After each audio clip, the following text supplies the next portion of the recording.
আজকে এই যে আনসারের বিরুদ্ধে মামলা হলো, সেই মামলার কী হবে এবং কি দ্বারায় মামলা হলো এই বিষয়ে আমি আজকে একটু কথা বলবো। আমি অ্যাডভোকেট ইমরান প্র্যাকটিস করছি নিয়মিত ঢাকা জজ কোর্টে।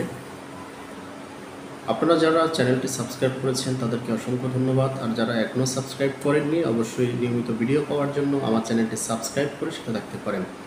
যে কোনো আইনি পরামর্শের জন্য স্ক্রিনে দেওয়া নাম্বারে যোগাযোগ করতে পারেন। ভিডিওটি ভালো লাগলে শেয়ার এবং লাইক কমেন্ট করতে পারেন। আনসার একটি বাহিনী, তাদের নিয়মিত যে আইনি কার্যকলাপ রয়েছে সেখানে তাদের অবস্থানও ভালো।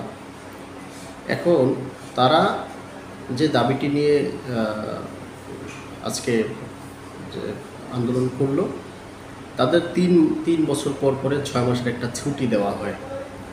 যেই ছুটিটায় তাদের কোনো বেতন দেওয়া হয় না এবং তারা যে কি করবে বা পরিবার নিয়ে কোথায় যাবে এরকম কোনো গাইডলাইন দেয়া থাকে না।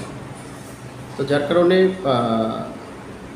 ওদেরকে যেন ওই 6 মাসের ছুটি থেকে অব্যাহতি দেওয়া হয়, অর্থাৎ ওই 6 মাস ছুটি যেন ওদের না থাকে, সেজন্য যখন আন্দোলন করলো, আন্দোলন কিন্তু সঠিক ছিল।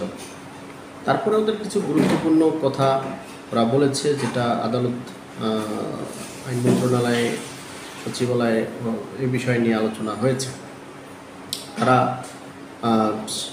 তাদেরকে উপেক্ষা করে, মানে আমরা আজকেই চাই এরকম একটা আন্দোলন করে তারা কিন্তু এই ছাত্রদের গায়ে হাত তুলল, সাধারণ মানুষের গায়ে হাত তুলল, যার কারণে কিন্তু এই পরিস্থিতিটি আরও অবনতির দিকে যায় এবং পরবর্তীতে তারা মামলা খায়।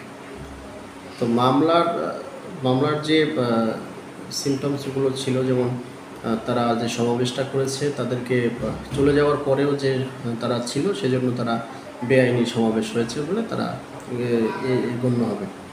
এবং সেই সাথে যেহেতু ওখানে মারধর হয়েছে, যার কারণে এটি দাঙ্গার একটা সেকশন যাবে। এবং তাছাড়া স্টুডেন্টদের যে গায়ে হাত তুলেছে এবং তাদেরকে মেরে ফেলার মতো সিচুয়েশন তৈরি হয়েছে, যার কারণে অ্যাটেম্পট টু মার্ডার 307 এবং সেই সাথে গুরুতর আঘাত, এটা হলো 323 এবং 325 দ্বারা আসবে। সেই সাথে যেহেতু সম্মানহানি হয়েছে এবং হুমকি প্রদর্শন করেছে, ভিতরে 506 দ্বারাও আসবে। এবং সেই সাথে যদি পুলিশ বাহিনীদের গায়েও হাত তোলে অথবা সেনাবাহিনীর গায়েও হাত তোলে, তাহলে তারা আরও অপরাধ করেছে। 353 দ্বারা অনুযায়ী তারা অন্যায় করেছে এবং সেই সাথে 333 দ্বারা অনুযায়ীও অন্যায় করেছে। এই সব ক্ষেত্রে যেটা হয়, আপনার প্রথমে মামলা হতে পারে এবং যদি কোনো কিছু জানার থাকে সেই ক্ষেত্রে রিমান্ড চাইতে পারে। রিমান্ডের ফলাফল কী হবে ওটার উপর ভিত্তি করে আরও কিছু লোক গ্রেপ্তার হতে পারে। তবে এই সময় যারা গ্রেপ্তার হয় এবং কিছু অজ্ঞাত থাকে, পরবর্তীতে যদি রিমান্ডে তাদের তথ্য বের হয়ে আসে, সেই অজ্ঞাত জায়গায় তাদের নামগুলো ঢুকিয়ে দেওয়া হয় এবং মামলা চলমান শুরু হয়। তো পরবর্তী প্রসিডিউর হচ্ছে জামিন করাবে আইনজীবী, তারা আইনজীবীর মাধ্যমে তারা জামিন করবে। যেহেতু একটা মামলা রুজু হলে পরবর্তী পদক্ষেপ হচ্ছে আইনজীবীর মাধ্যমে জামিন নেওয়া। সকলে ভালো থাকবেন, সুস্থ থাকবেন।